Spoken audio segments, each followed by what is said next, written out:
ये इतना पुराना बैंक है कि आप अंदाजा लगाएंगे queen of England, queen Elizabeth II, उसमें उसका अकाउंट था। मैं यही पढ़ाया करता था कि क्वीन का बैंक। तो निक लीसन को मिला बेरिंग्स बैंक। ये तो वरना उसकी टांगे छत से लगा चुका होता। जेपी मॉर्गन आज जेपी मॉर्गन नहीं होता। और उस एरर अकाउंट का नाम दिया 8888858 5 times 8, यस सही है। चाइनीज न्यूमरोलॉजी में 8 इज अ लकी नंबर। सही है। तो उसने लकी नंबर का अकाउंट खोल दिया। लकी नंबर को 5 दफा लकी कर दिया उसने। 5 बार लकी कर दिया। का जो प्रॉफिट था उसका 10% कमा के दे रहा है। यानी बेरिंग बैंक ने ये स्टार्ट किया था एक छोटा बेबी, और ये बेबी इतना बड़ा हो गया। लेकिन वो ट्रेडर ही क्या जिसके खून में मस्ती ना हो। जबरदस्त है। सही, वो ट्रेडर ही क्या जिसके खून में मस्ती ना हो। कमाल यार। तो कैसे फ्रॉड करते हैं, पूरे बैंक को ही ले डूबे। उन्होंने सही बोला कि जेपी मॉर्गन में होता तो उसके लगा। Good afternoon audience. पाकिस्तान के बारे में तो बहुत सुनते रहते हैं कि भाई ये फलाना फ्रॉड हुआ और डबल शाही स्कीम और किसी ने पॉन्जी स्कीम लॉन्च की, कितने सारे फ्रॉड। लेकिन अगर हम वेस्ट के फ्रॉड्स की बात करें, जिस तरह वो सारी चीज़ों में आगे हैं, तो फिर फ्रॉड भी जो फाइनेंशियल फ्रॉड होते हैं उनका भी लेवल बिल्कुल ही डिफरेंट होता है। यानी जहां हमारी सोच खत्म होती है वहां तो आपके कंधे में वो हाथ डालते हैं। भाई ये सिचुएशन है।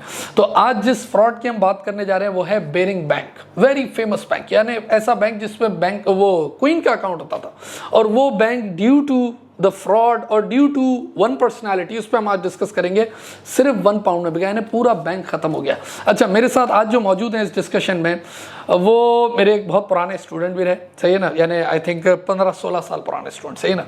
लेकिन आज मैं उनको, यानी मैं मानता हूँ कि वो मेरा टीचर है, सही है ना। वो मुझे अपना टीचर मानते, मैं टीचर रहा, लेकिन यानी कमाल, यानी फाइनेंशियल मार्केट पे, क्रिप्टो पे, forex, commodities, New York stock exchange से लेकर पाकिस्तान स्टॉक एक्सचेंज तक। मेरे साथ आज मौजूद हैं आसिफ नाथानी। थैंक यू भाई, अस्सलाम वालेकुम। आप आए, आपने अपना टाइम दिया। Thank you so much. हाँ जी, बड़ा इंटरेस्टिंग केस बेरिंग बैंक। अच्छा, मैं ये केस पढ़ाया करता था, लेकिन अब मुझे भी धुंधला हो गया है, तो जरा बात करेंगे तो रिफ्रेश हो जाएगा। अच्छा सर, ये थोड़ा पहले हिस्ट्री पे बात करें बेरिंग बैंक की। था क्या है Baring bank? Baring bank first merchant bank 1762 में एस्टैब्लिश हुआ। 1762। अच्छा, ये इतना पुराना बैंक है कि आप अंदाजा लगाएंगे queen of England, queen Elizabeth II, उसमें उसका अकाउंट था। ये बेसिकली अपने आप को मार्केट कुछ यूं किया करता था कि हमारे यहाँ क्वीन का अकाउंट है। हाँ। तो इस तरह अपने आप को मार्केट करता था कि हमारे पास क्वीन का अकाउंट मैं है। यही पढ़ाया करता था कि क्वीन का बैंक। तो जो हाई नेटवर्थ इंडिविजुअल्स और जो उनको ये मार्केटिंग टैक्टिक था कि क्वीन का अकाउंट इस बैंक के अंदर है। समझ गया। तो यहाँ से वो बैंक शुरू हुआ। अच्छा, ये कहानी जो है कट टू निक लीसन, जो निक लीसन इज द गाय, सही है ना, जो असल इस कहानी का अहम किरदार है, सही है। उससे आते हैं, ये जेपी मॉर्गन में काम किया करता था ये बंदा, निक लीसन। अब जेपी मॉर्गन में काम करता था जब ग्रोथ अपॉर्चुनिटीज एग्जॉस्ट हो जाती है। हम भी अपने कैरियर्स के अंदर जब होते हैं तो बोला जब ग्रोथ अपॉर्चुनिटी एग्जॉस्ट हो जाती है तो हम स्विच करने का सोचते हैं। Same happened with Nick Leeson. सही है। अब निक लीसन को मिला बेरिंग्स बैंक। ये तो वरना उसकी टांगे छत से लगा चुका होता। जेपी मॉर्गन आज जेपी मॉर्गन नहीं होता। तो ये कि अब आई बात बेरिंग्स बैंक में आया। बेरिंग्स बैंक में यानी इसने कहा कि मुझे ग्रोथ अपॉर्चुनिटी मिलेगी तो मैं कैरियर स्विच करता हूं, सही है। तो ये एज ऑपरेशंस डिपार्टमेंट में बेरिंग्स बैंक में लग गया। सिंगापुर या इधर यूके में? अच्छा, यूके। बेरिंग्स बैंक यूके के अंदर लग गया। अब बेसिकली चक्कर ये था कि ये बिल्कुल डिफरेंट रोल था। जेपी मॉर्गन में डेरिवेटिव्स ट्रेडिंग एंड एवरीथिंग, यहाँ पे commercial banking, retail banking, merchant banking. तो अब ये लग गया। अब इसको किसी असाइनमेंट पे भेजा इंडोनेशिया। अब वहाँ पे इसने अच्छे काम कर लिए, उठा के उसने अपनी पोजीशन बना ली। अब इसने दरखास्त की कि क्यों ना मुझे ये इन्वेस्टमेंट बैंकिंग का एक्सपीरियंस है, एक डिवीजन बना दिया जाए। जब डिवीजन बना दिया जाए तो उसकी बात को कंसिडर किया कि यार इतनी बड़ी बैंक है, थोड़ा बहुत एक पोर्टफोलियो बना के दे देंगे इसको कि ये इन्वेस्टमेंट करेगा, तू जा काम कर। सही है। इसको बोला सिंगापुर में एक डिवीजन में अकाउंट खोल के दे दिया कि भैया तू थोड़े बहुत पैसों से काम शुरू कर दे। ठीक है। और उसको कुछ इतना बेरिंग्स बैंक को परवाह भी नहीं थी, टू बी ऑनेस्ट, के ये क्या करता है, क्या करेगा आगे जाके, क्या होगा। छोटा सा एक account, just a small कॉग in the big machine. हां, बोला करने दो, ये अपना को सेटिस्फाई करेगा, थोड़ी तनख्वाह निकाल देगा, थोड़ा बहुत एक्सपेंसेस निकाल के दे देगा। सही है। तो ये था इसका ब्रीफ इंट्रो। अब जब ये गया इसने तहलका मचा दिया वहाँ पे। छोटी, अब सिंगापुर था, डेरिवेटिव्स, अगर जो लोग ट्रेडिंग करते हैं उनको आइडिया होता है कि डेरिवेटिव्स में एक छोटी अमाउंट से एक बहुत बड़ा एक्सपोजर लिया जा सकता है। तो इसने वही काम किया और कुछ ही टाइम में सिंगापुर में वो स्टार ट्रेडर बन गया। अच्छा। कि भाई वो ट्रेडिंग करते करते जुआ खेलते खेलते छोटी, खुद का तो नहीं लगा हुआ ना, जब खुद का लगता है तो इंसान थोड़ा सा घबराता है, दूसरे के पैसे पे रिस्क लेता गया, बिग रिटर्न्स बिग रिस्क, या अपने आप को एक तवंगर बना के। अब जो निक लीसन का था सब उसको फॉलो करते हैं फ्लोर पे, ट्रेडिंग फ्लोर पे यही हो गया कि निक लीसन जो कर रहा है भाई ये तो बंदा चीता है। फिर उसने अपनी एक टीम बनाई, सब कुछ हुआ, कट टू जहाँ पे ये क्राइसिस स्टार्ट हुआ, वो उसकी एग्जीक्यूटिव ने एक गलत ट्रेड प्लेस किया।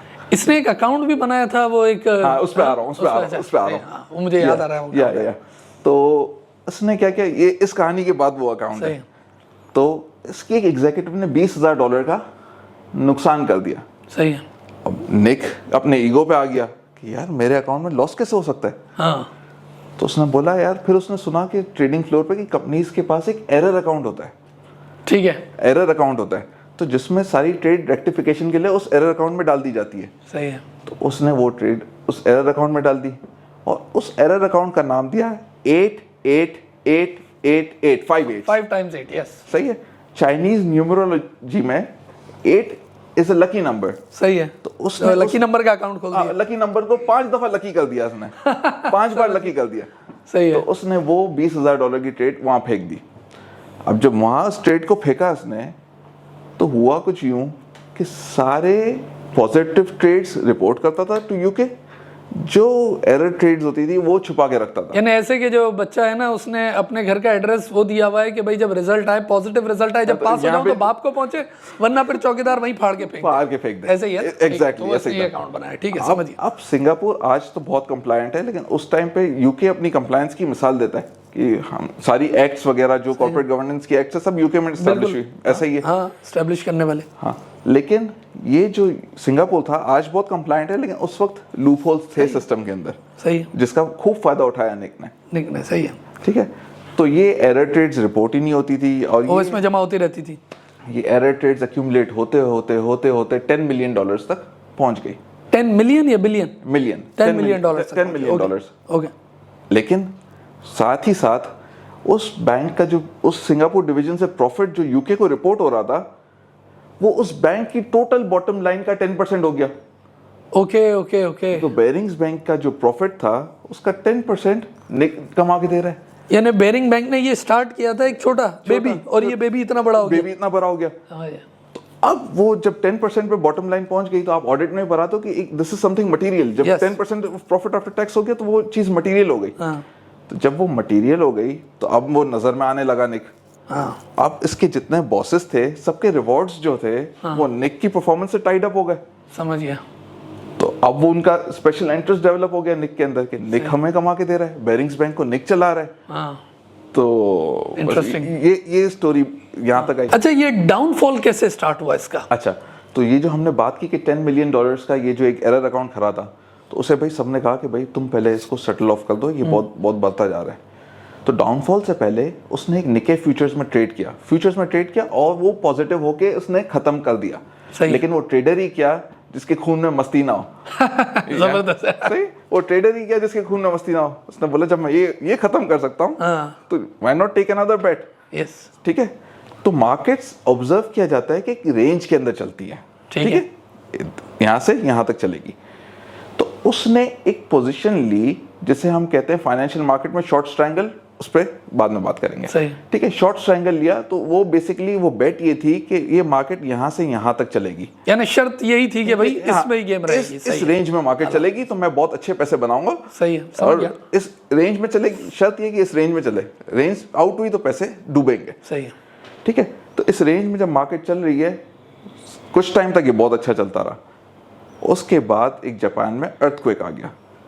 यानी एक अजीब ब्लैक स्वान, एक ब्लैक स्वान इवेंट आ गया, जिससे मार्केट नीचे टूट गई। जब नीचे टूट गई तो निक ने जो उसका पोर्टफोलियो था उसका पैसा तो गवाया, उसने बेसिकली बैंक का पैसा भी यूज करना शुरू कर दिया जो डिपॉजिटर्स का पैसा था। अच्छा, ये बहुत जगहों पे ऐसे फ्रॉड हुए हैं कि भाई आप क्योंकि ग्रीड Greed. वो ग्रीड के चक्कर में लोग वो पैसा यूज कर लेते हैं which they are not supposed to touch. भाई एक पैसा तो आपको दिया गया ना इन्वेस्टमेंट के लिए, लेकिन ऐसा ये पाकिस्तान में ही बहुत हुआ है कि भाई डिपॉजिटर्स के पैसे यूज कर लिए गए और बाद में पता चला कि यार एक्सपेक्टेशन ये थी कि बुलिश मार्केट होगी और मार्केट क्रैश हो गया, वापस कैसे करें। और निक के साथ मसला ये था कि निक ने की एक फिलॉसफी थी जो कि ट्रेडर्स की होती है कि मैं बड़े पैसे से मार्केट को सपोर्ट कर लूंगा, बेरिंग्स बैंक का पैसा लगा के उस मार्केट को टूटने से बचा लूंगा। समझ गया। निक की ये फिलॉसफी थी, यानी वो पूरा डैडी बन रहा था पूरी मार्केट का, ऐसे ही ना, मैं इतना सारा पैसा है मैं इस मार्केट को गिरने से रोक लूंगा। सही है। लेकिन वो चीज गलत साबित हुई। जब मार्केट टूटती है तो वो फिर किसी को नहीं देखती। तो ये फॉलिंग नाइफ बस गिरे जाए। हाँ, तो छुरी खरबूजे पे गिरे या खरबूजा छुरी पे गिरे, कटना तो खरबूजे को ही है। एग्जैक्टली, तो वही चीज हुई, तो वो मार्केट ले डूबी। अब निक के पास ऑप्शन था, निक फरार हो गया फ्रैंकफर्ट। अच्छा, निक बिल्कुल सब छोड़ छाड़ भाग गया, सब छोड़ छाड़ भाग के फ्रैंकफर्ट फरार हो गया। जब फरार हुआ तो फिर अगले दिन आर्टिकल पढ़ता है कि बेरिंग्स बैंक बिक रहा है, इट्स क्लोजिंग डाउन। अच्छा, तो जब वो पढ़ा तो उसने बोला यार मैं तो पोजीशन क्लोज करके निकला था, $3 अरब का बैंक है, मैं तो 500 मिलियन मैंने नुकसान किया, ये कैसे डूब रहा है? 500 मिलियन तो कवर हो ही जाएगा ना। वो ये सोच के गया था कि यार बस भाग जाओ, 500 मिलियन छोड़ के। इतना बड़ा $3 बिलियन का बैंक है, 500 मिलियन अगर निकल भी गया तो ये बैंक तो अपने आप को संभाल लेगा। तो बाद में ही रियलाइज्ड कि वो उस पोजीशन को स्क्वायर करना ही भूल गया, क्लोज करना ही भूल गया, यानी ऑफ का बटन दबाना भूल गया था। ऑफ का बटन दबाना भूल गया और वो मार्केट पूरी टूट के तबाह हो गई। अगले दिन आर्टिकल आया कि bearings bank is up for sale. ओए होए, तो ये कुछ इस तरीके से हुआ और बेरिंग्स बैंक खत्म। उसके बाद वापस आया, पकड़ा वकड़ा उसको, क्या था? हाँ, फिर उसको अरेस्ट किया, अथॉरिटीज ने उसको अरेस्ट किया and he was in jail for 4.5 years। फिर और उसके बाद फिर वो निकला तो उसने एक किताब लिखी, the rogue trader, how I disrupted the financial system.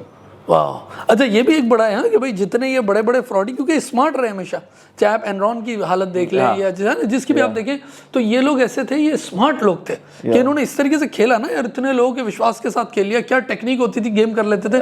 तो एक एंगल ये भी है कि इनको निकाल के बिठाया जाए, लॉ इन्फोर्समेंट इनको बिठाएं और इनके दिमाग से पूछे कि भाई तुम लोग कैसे खेल लेते हो यार इस तरीके से, ताकि आगे फ्यूचर हम उसको बचा सकें। आप अगर, मैं आज सुबह गूगल कर रहा था जस्ट आउट ऑफ क्यूरियोसिटी कि आज निक लीसन क्या कर रहे हैं, तो वो एक फाइनेंशियल क्राइम फाइनेंशियल डिवीजन को लीड कर रहे हैं। देखें तो है ना, जरूरी है ना, आज चोर की निगाह से देखें यार, चोर की निगाह से देखें। तो आज ये इस मार्केट का पार्ट है जो इस फाइनेंशियल फ्रॉड और ये, और इस पे मेरा ख्याल एक मूवी भी, आई थिंक रोग ट्रेडर मूवी भी है ना? पहले किताब छपी थी, फिर मूवी आई है। मूवी अगर लोग देख ले तो वो भी उनको भी आइडिया हो जाएगा। लोग किताब पढ़ने से अक्सर कतराते हैं, मूवी थोड़ी सी जल्दी देख लेते हैं। कमाल यार, तो कैसे फ्रॉड करते हैं, पूरे बैंक को ही ले डूबे। उन्होंने सही बोला कि जेपी मॉर्गन में होता तो उसके छत से लगा चुका।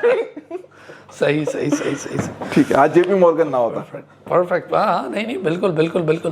तो ये तो है सारा इनका स्मार्ट काम, लेकिन ये है कि ज़ाहिर है वो एनर्जी इनकी नेगेटिव चले जाती है रादर देन पॉजिटिव। चले, एनीथिंग एल्स अगर कोई ऑडियंस को आप कहना चाहते हैं, फिर हम किसी और स्कैंडल पे फिर बात करते हैं। डेफिनेटली। चले, thank you Asif, thank you audience.